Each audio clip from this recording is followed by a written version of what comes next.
목동교회 가족 여러분 행복한 안식일입니다. Happy Sabbath, welcome church family. 저는 이번 주에 가족 여행을 좀 다녀왔습니다. This past week I took a family trip. 장인 장모님 결혼 50주년을 맞이해서 형제들을 대표해서 저희 부부가 우리 장인 장모님을 모시고 체코 프라하에 여행을 다녀왔습니다. To celebrate the 50th wedding anniversary for my parents-in-law, on behalf of our siblings, my wife and I took them to Prague in Czech Republic. 지난주 토요일 밤 늦게 출발해가지고 어제 오후까지 저희가 아주 즐거운 시간을 그렇게 보내고 있습니다. We started off late last Saturday night, and until yesterday afternoon, we had a very great time together. 체코 프라하는 정말 아름다운 그런 도시였습니다. 기회가 있으면 우리 교우님들과 함께 같이 한번 갔으면 좋겠다라는 생각을 하게 되었습니다. Prague in Czech Republic is such a beautiful place. I wish that we can go there all together. 2019년 저희 교회가 함께 기도하는 비전을 읽어보도록 그렇게 하겠습니다. So let us read together of the church vision for this 2019. 같이 읽습니다. 시작. 성령의 강화에 반응하는 심령은 하나님의 축복이 흘러가는 통로이다. English. Hearts that respond to the influence of the Holy Spirit are the channels through which God's blessing flows. 오늘도 하나님의 축복의 통로가 되어서 하나님의 복음을 담대히 전했던 제자들의 이야기를 함께 묵상하도록 그렇게 하겠습니다. So today, once again, I'd like to invite you to meditate upon the stories of disciples who became the channels of blessings from God and share the gospel boldly. 오늘 여러분과 함께 살펴볼 본문의 말씀은 사도행전 4장 18절부터 20절에 있는 말씀입니다. Today's scripture comes from the book of Acts, chapter 4, verses 18 to 20. 성경이 있으시다면 성경을 같이 좀 펴서 사도행전 4장 18절부터 20절에 있는 말씀을 같이 읽어보도록 그렇게 하겠습니다. If you have your Bible with you, please turn to Acts 4, 18 to 20. 같이 읽을까요? 시작.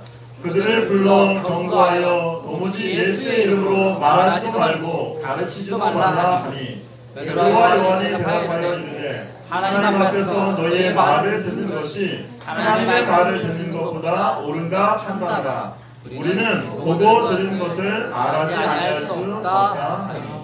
Shall we? Then they called them in again and commanded them not to speak or teach at all in the name of Jesus. But Peter and John replied, "Judge for yourselves whether it is right in God's sight to obey you rather than God. For we cannot help speaking about what we have seen and heard." 오늘 말씀을 묵상하면서 우리는 한 가지 질문에 대하여 답할 수 있습니다. As we meditate upon this scripture, we can answer one question. 제자들은 어떻게 담대하게 복음을 전할 수 있었을까요?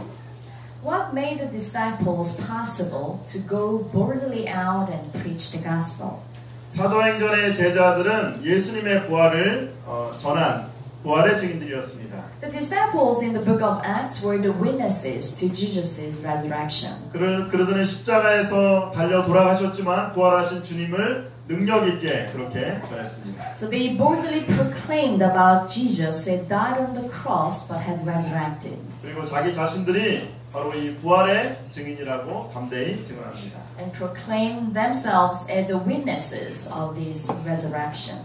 그런데 이런 그 부활의 신앙은 제사장들이나 사두개인들, 그 당시에 기득권 세력들의 반대를 만나게 됩니다. But this faith movement based on resurrection faced great opposition from the priests and the Sadducees. 우리가 항상 진리를 수호할 때에 그 진리에 대해서 반대하는 세력들을 만나게 되는 것이죠. Because every time that we try to base ourselves firmly on faith, we will see people who oppose us. 그래서 베드로와 요한이 산헤드린에 잡혀서 이제 재판을 받게 됩니다. So now Peter and John were arrested and were facing trial in front of the Sanhedrin. 산헤드린이 어디입니까? So where is this place? 얼마 전에 예수님께서 십자가형을 받으셨던 바로 그 장소입니다. That was the very place where Jesus was sentenced to crucifixion not long ago. 특별히 그 장소는 베드로에게 있어서는 예수님을 3번 모른다고 부인했던 바로 그 실패의 장소입니다. Especially for Peter, this was a place of failure where he denied ever knowing Jesus 3 times. 두려움의 장소이죠. So this was a very fearful place. 실패의 장소입니다. A place as a reminder of his failures. 그런데 베드로와 요한이 바로 그 장소에 다시 서게 된 것입니다. And now Peter and John were standing right there. 풍전등화라는 말이 있죠. You might have heard the phrase a candle in front of a storm. 무슨 말입니까? What does it mean? 바람 앞에 있는 등불과 같은 처지라는 말입니다. It means a very in danger, very difficult situation, like a single candle facing the entire storm.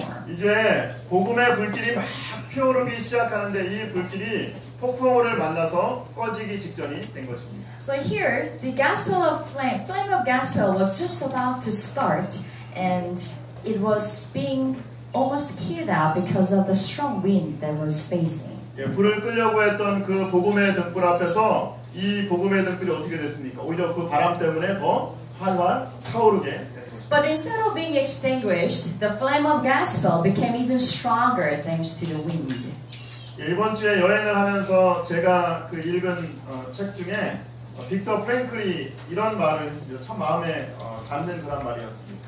While traveling this past week, I came upon a book written by Viktor Frankl, and I'd like to share the phrase that greatly touched me. 폭풍 앞에서 작은 불은 꺼지지만 큰 불은 더 거세게 타오르는 것처럼 장애물과 재앙 앞에서 약한 신앙은 소멸되지만 강한 신앙은 더 굳세어진다. Just as a small fire is extinguished by the storm, whereas a large fire is enhanced by it, likewise a weak faith is weakened by predicament and catastrophes, whereas a strong faith is strengthened by them. 어떤 사람은 시련을 만나면 금방 좌절하는 사람이 있습니다. There are people, when faced with predicament, they give up easily. 작은 문제가 그 앞에 닥치기만 해도 절망하는 사람이 있어요. When faced even with a small trial, they feel despair. 반면에 어떤 사람은 시련과 어려움 때문에 더욱더 강해지는 사람이 있습니다. But on the other hand, there are people who become stronger because of them. 사도행전 4장을 읽으면서 우리가 한 가지 묵상해봐야 될 주제는 바로 이것입니다. So the very topic that we need to focus on while reading from the Acts chapter 4 is this. 겁 많고 연약했던 그 제자들이 어떻게 담대하게 복음을 전할 수 있었을까? How could these very coward-like disciples transform themselves into the strong preachers of gospel? 예수님이 붙잡으실 때 모두 도망갔던 그 배신자들이 어떻게 변화될 수 있었을까? So how these people who betrayed Jesus out of fear became the strong spokesman of his gospel? 예수님을 3번이나 부인했던 겁쟁이 베드로가 어떻게 용감한 사도로 변할 수 있었을까? And how this coward Peter, who had denied Jesus 3 times, became the gospel preacher, the brave disciple. 두려움을 용기로, So from fear to courage, 겁쟁이를 부활의 증인으로, turning a coward into the witness of the gospel. 약한 신앙을 강한 신앙으로 변화시킨 그 비결은 무엇일까? So what was the very secret that turned a weak faith into a stronger one? 베드로와 요한은 예수님의 이름으로 말하지도 말고 가르치도 말라는 사내들의 위협에 이렇게 말합니다. When faced with the threat not to even speak or teach anything under the name of Jesus Christ by Sanhedrin, this was the reply from Peter and John. 베드로와 요한이 대답하여 이르되 하나님 앞에서 너희의 말을 듣는 것이 하나님의 말씀을 듣는 것보다 옳은가 판단한다. But Peter and John replied, "Judge for yourselves whether it is right in God's sight to obey you rather than God." 강한 신앙은 폭풍우를 만나도 꺼지지 않는 강한 신앙은 하나님의 말씀에 근거를 두는 신앙입니다. A strong faith that will not be put out by the storm, is the faith that is based on God's word. 강한 신앙은 사람의 말이 아니라 하나님의 말씀을 순종하는 데서 시작합니다. The strong faith begins when we trust God rather than trusting human word. 체코 프라 구시가지 광장에는 체코의 신학가이며 종교가인 얀 후스 동상이 서 있습니다. In the town square of the old city in Prague in Czech, there is a statue of the religious reformer John Hus. 이 동상은 야누스가 순교한 지 500년 되던 해인 1915년에 세워진 동상입니다. This statue was established in 1915, commemorating the 500th year of his sacrifice. 그리고 동상 앞에는 이렇게 써 있습니다. And this phrase is written underneath the statue. 서로 사랑하라. 모두에게 진리를 베풀라. Love one another and share the truth with everyone. 야누스는 오늘날 그 체코인 보헤미아 지역 출신으로 가난한 농부의 아들로 그렇게 태어났습니다. Jan Hus was born to a very poor farming family in the Bohemian area, today's Czech Republic. 예, 어렸을 때부터 청년했던 이 얀 후스는 그 당시 체코의 최고의 대학이었던 프라 대학에 유학을 오게 됩니다.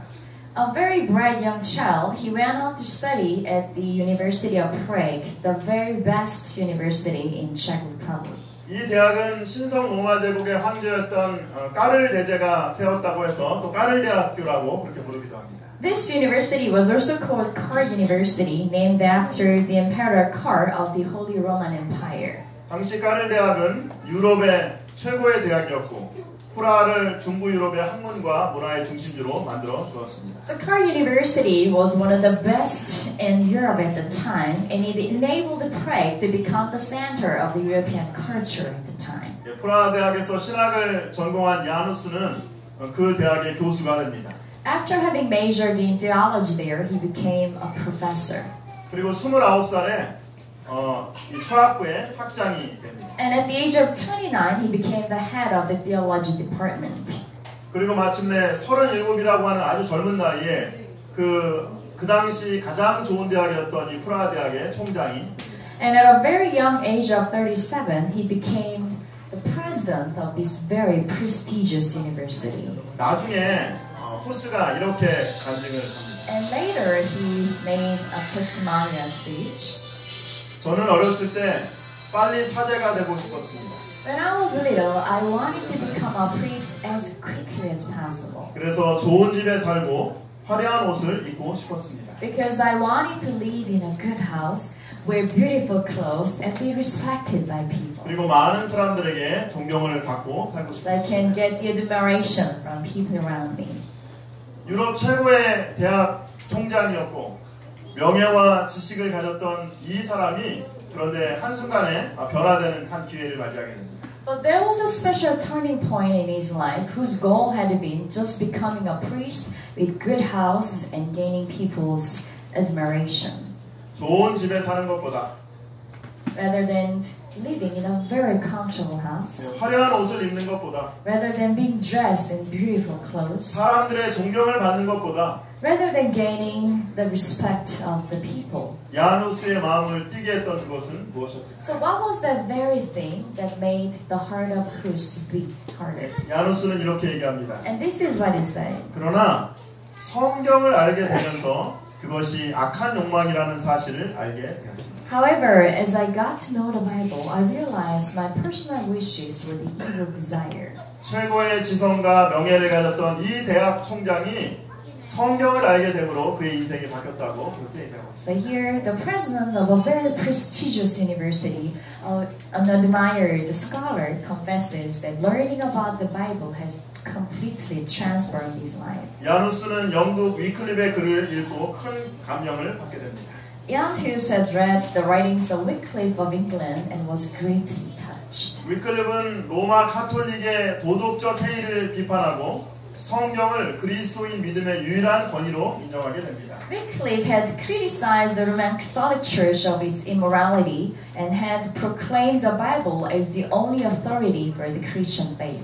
야누스는 진리와 믿음의 근거는 오직 성경이라고 하는 것을 주장하면서 로마 카톨릭의 정면으로 도전하게 됩니다. So Jan Hus proclaimed that the only origin and authority of truth lies on the Word of God and decided to challenge the Roman Catholic Church. 그리고 이렇게 주장합니다. He starts. 교회의 참 머리는 교황이 아니라 그리스도이다. And he starts that the true head of the church is not the Pope but Christ. 교회의 법은 신약 성경이며 교회 생활은 그리스도와 같은 청빈 생활이 되어야 한다. The church law should be the New Testament of the Bible, And church life should be the frugal life as Christ's was. 오늘 여러분들의 마음을 뛰게 하는 것은 무엇입니까? So today, what are the things that make your heart beat? 오늘 여러분들의 인생에 의미와 목적을 주는 것은 무엇입니까? What are the things that give you the meaning of life? 돈입니까? Is it money, 명예입니까? reputation, 아니면 좋은 집입니까? or a comfortable house? 20평짜리 집에 살다가 30평 집으로 옮겨가면 기분이 좋아지죠. Well, if you are able to change your house into a bigger one, it might make you very happy. 30평 집 살다 보면 몇 평짜리 집이 보여요? But if you are living in a 300 square meter house, bet you might have an eye on an even bigger one. 40평짜리 집이 보이는 거죠. Maybe 400 square meter one. 과장이 되고 나면 부장이 되고 싶은 것이 인간입니다. And if you are the head of the department, you might aim to be promoted even higher.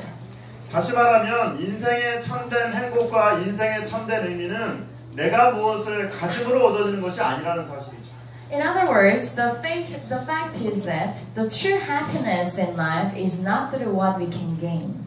오히려 그것은 하나님과 연결되는 삶을 통하여 이루어지는 것입니다. But rather, it can be achieved through our relationship with God. 시편 1편은 복 있는 사람의 특징과 축복을 다음과 같이 얘기하고 있습니다. Psalm chapter 1 talks about the blessings of a blessed person. 같이 한번 읽어볼까요? Let's read together. 시작. 오직 여호와의 율법을 즐거워하여 그의 율법을 주야로 묵상하는 거다. Shall we? But his delight is in the law of the Lord, and on his law he meditates day and night. 복 있는 사람은 날마다 하나님의 말씀을 묵상함으로 기쁨을 경험하는 사람입니다. The blessed is those who delight themselves in studying of the Word of God. 복 있는 사람은 예수님의 말씀을 들음으로 하늘과 연결되는 사람입니다. Blessed are those who are connected to heaven by listening to God's Word. 복 있는 사람은 아침과 저녁으로 말씀을 묵상하면서 자신의 길을 인도하는 하나님을 경험하는 사람입니다. Blessed are those who meditate upon the Word day and night and experience God's guiding hand in his life. 이렇게 말씀 안에 있는 사람을 하나님이 어떻게 축복하신다고요? And how does God bless those people who stay within his Word? 같이 읽어보겠습니다. 시작. 그는 시냇가에 심은 나무가 철을 따라 열매를 맺으며 그 잎사귀가 마르지 아니함 같으니 그가 모든 일이 형통하리로다. He is like a tree planted by streams of water, which yields its fruit in season, and whose leaf does not wither. Whatever he does prospers. 시냇가에 심은 나무처럼 풍성한 삶을 살 수 있는 그 비결은 하나님의 말씀에 뿌리를 두는 삶입니다. The secret of having a successful life, like a tree planted by the streams of water, is to base our lives on the Word of God. 형통의 길은 하나님의 말씀을 순종하는 곳에 있습니다. The road to prosperity lies on obedience to God's Word. 600년 전 하나님의 말씀에 사로잡힌 야누스는 자신의 모든 것을 하나님의 말씀에 드렸습니다.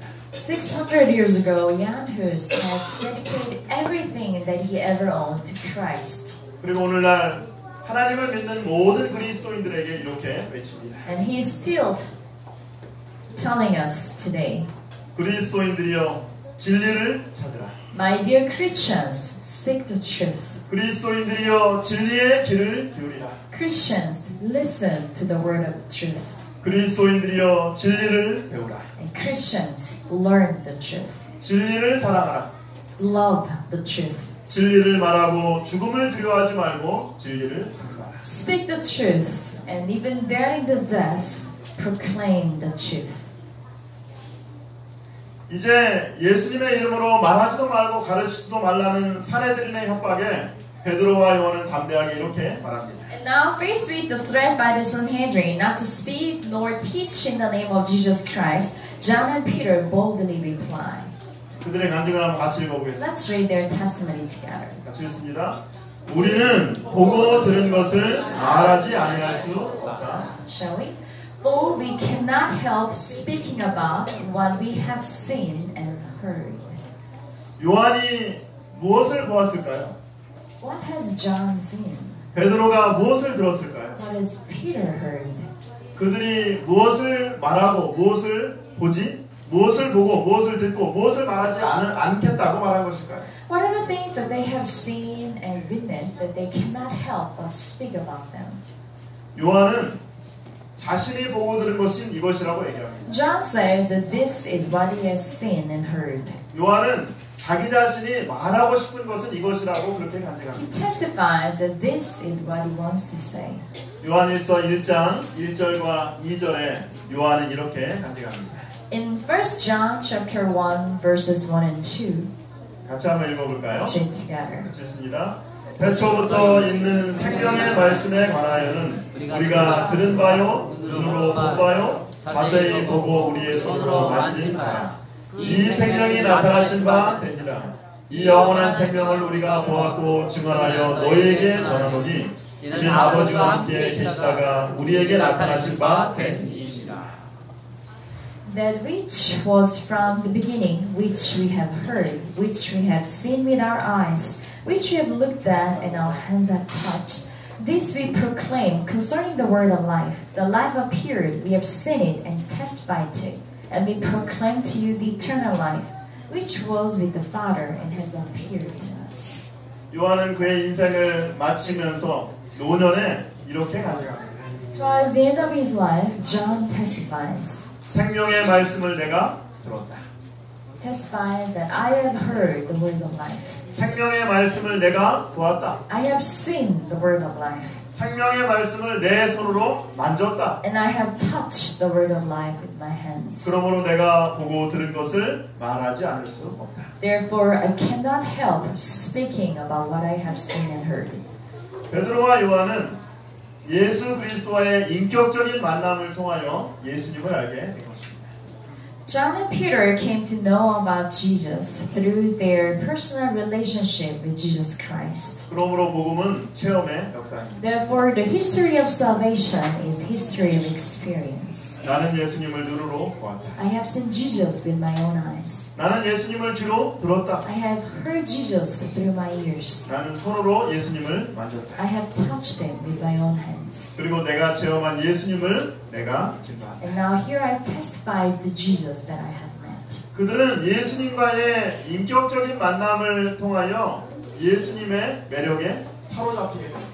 Through their personal meeting with Jesus Christ, they were captivated by His love and personality. 그러므로 예수님께 붙잡힌 사람이 되는 것입니다. And they became captured by His love. 사도 바울은 히브리인 중에 정통 히브리인이었습니다.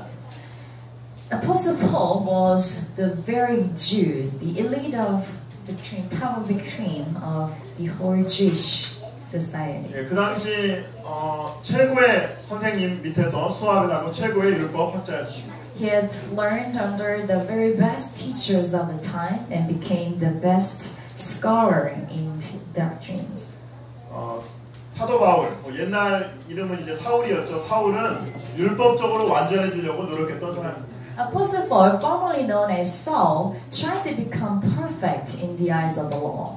그러니까 이 사람은 모든 일에 열성이 있는 사람이기 때문에 나중에는 그리스도인과 교회를 핍박하는 일에도 아주 최선을 다합니다. He was enthusiastic about everything that he did, so he even became very passionate about persecuting the Christians. 사도 바울의 신앙은 늘 자기가 하나님을 붙잡으려고 하는 그런 신앙이었어요.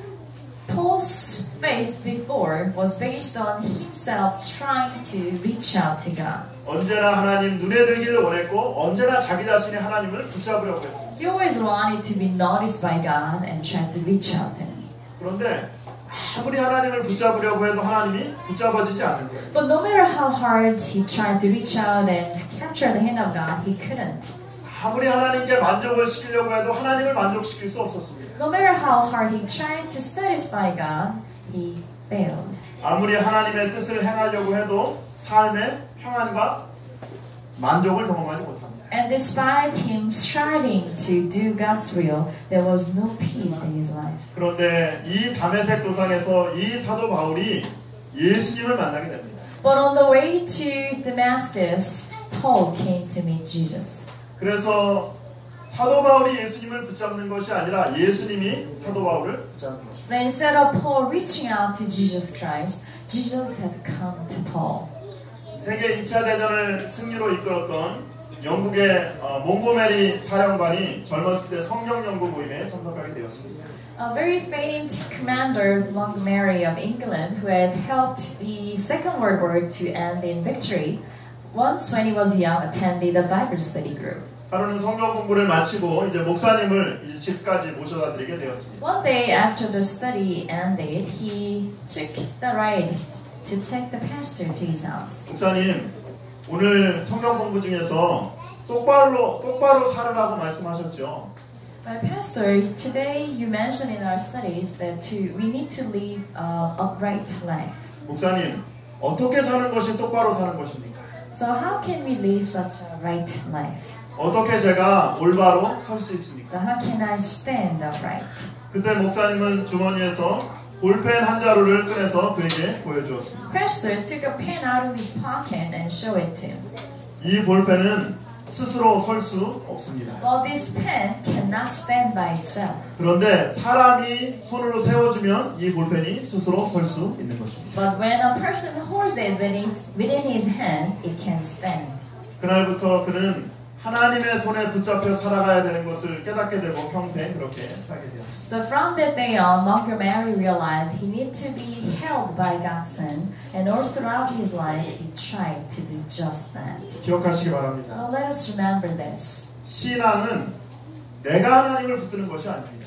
Faith is not us reaching out and holding on to God. 하나님이 나를 붙드시도록 하는 것입니다. Rather, it is letting God hold us. 어린아이가 엄마랑 함께 길을 걸어가죠. When you see a young child walking down the street with his mother, 근데 만약에 어린아이가 엄마의 손을 붙잡게 되면 가다가 자꾸 넘어지게 됩니다. when the baby tries to reach out and hold on to mother's hand, he might stumble and fall several times. 근데 누가 아이의 손을 잡아줘야 돼요? 엄마가 아이의 손을 잡아주면 아이가 넘어지지 않는 거죠. But when mother reaches out and holds on to the child's hand, the baby can walk stably. 하나님의 손에 모든 것을 맡기는 그 신앙이 바로 우리가 똑바로 설 수 있는 것입니다. When we can have the faith to entrust God with everything that we have, that will be the beginning of a strong faith. 그러므로 사도 바울은 자신이 예수님의 손에 붙잡혔다고 그렇게 간증하고 있습니다. Therefore, Apostle Paul testifies that he had been captured by the hand of Jesus. 빌립보 3장 12절에 그는 이렇게 간증합니다. Here is his testimony from the Philippians chapter 3. 같이 한번 Let's 읽어볼까요? read together. 내가 이미 얻었다 함도 아니요 온전히 이루었다 함도 아니라 오직 내가 그리스도 예수께 잡힌 바 된 그것을 잡으려고 달려가노라. Shall we? Not that I have already obtained this or have already been made perfect, but I press on to take hold of that for which Christ Jesus took hold of me. 강한 믿음은 우리가 하나님을 붙잡는 것이 아니라 하나님께 우리가 붙잡혀 사는 믿음입니다. Strong faith is not us holding on to God, but letting God hold us in His hand. 하나님께 붙잡힌 사람은 인생의 목표가 변합니다. And a person who's being held by God will change the life goal. 하나님께 붙잡힌 사람은 사명자가 됩니다. A person held by God will be given a mission. 하나님께 붙잡힌 사람은 삶의 가치가 변합니다. For a person being held by God, the value of his life will change. 인생의 꿈과 목표가 달라집니다. Dreams and goals in life will change. 그리고 무엇보다 어떤 고난이 있어도 뚫고 나갈 힘과 능력이 생기는 것입니다. Most of all, he will be given the power and strength to overcome any trials in his life.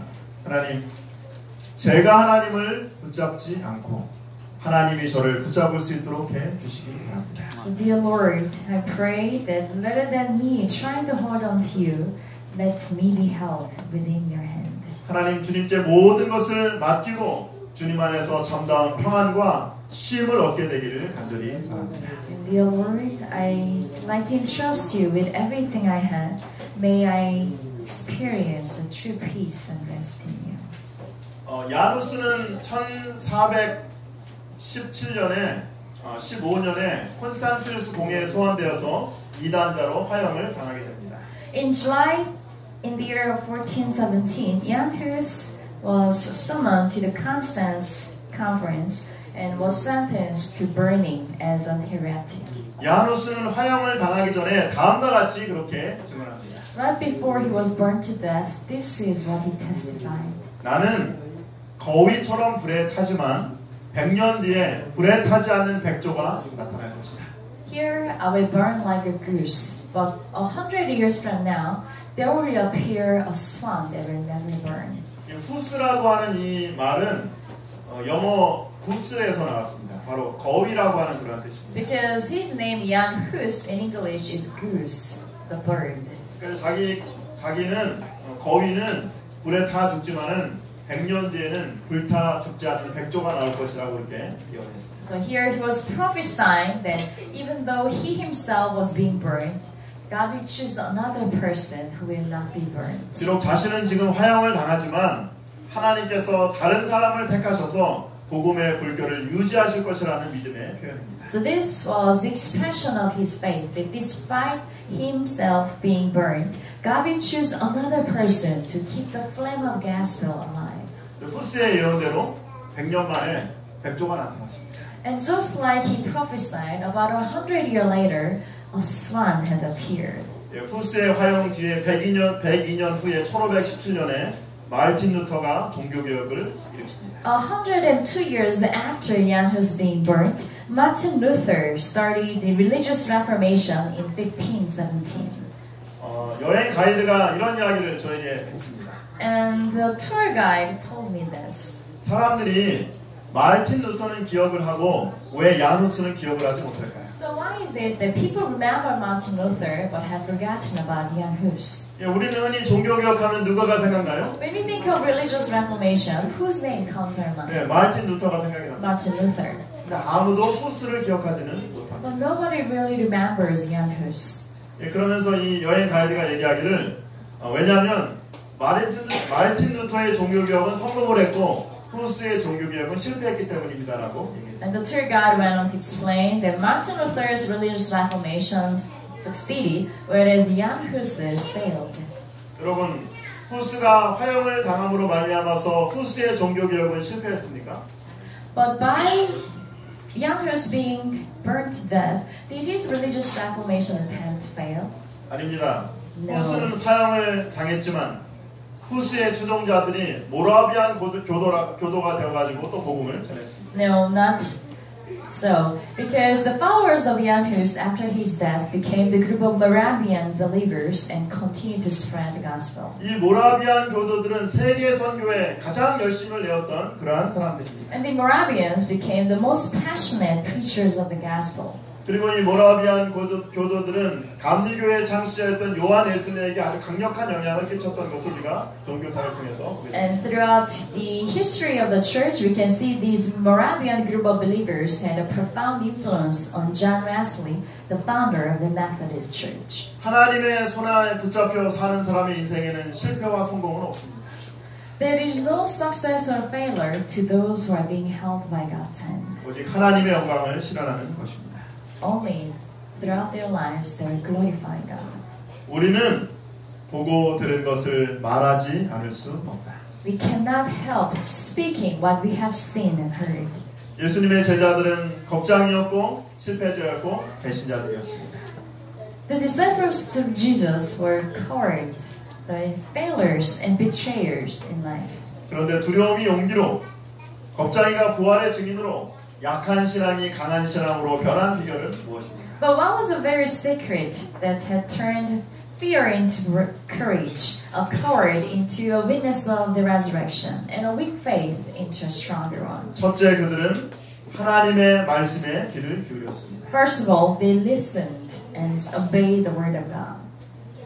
강한 신앙은 사람의 말이 아니라 하나님의 말씀에 귀를 기울이고 순종할 때 시작되는 것입니다. Because a strong faith begins when we start paying attention to not human word but God's word and obey them. 두 번째, 그들은 예수님과의 인격적인 만남을 통하여 예수님께 붙잡힌 사람이 되었습니다. And secondly, through a personal meeting with Jesus Christ, they became people who were held by His hand. 강한 신앙은 우리가 하나님을 붙잡는 것이 아니라 하나님이 우리를 붙잡으시는 것입니다. Strong faith means that we do not reach out to God, but rather He reaches out to us and holds us. 하나님께 붙잡힌 사람은 인생이 변합니다. People being held by God will change the goal in their lives. 삶의 가치가 변합니다.